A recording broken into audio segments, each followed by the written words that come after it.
আমি ব্যক্তিগতভাবে যখন কৈশোর লাইফ ডিল করেছি, এত তো নিশ্চিত কৈশোর পেরিয়ে যৌবনে যাচ্ছি, তখন আমাদের ভেতরে এক অদ্ভুত সেক্সুয়াল অ্যাডিকশন কাজ করতো।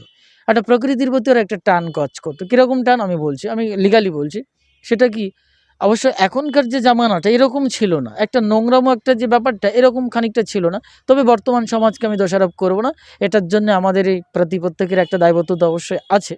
তো যাই হোক, তো আমাদের যে সময়টা সেটা কীরকম হচ্ছে, একটা প্রকৃতির প্রতি টান কাজ করছে। প্রকৃতি কি, আমার ভেতরে যে পুরুষ সত্তাটা এটা তো আমি জানি না।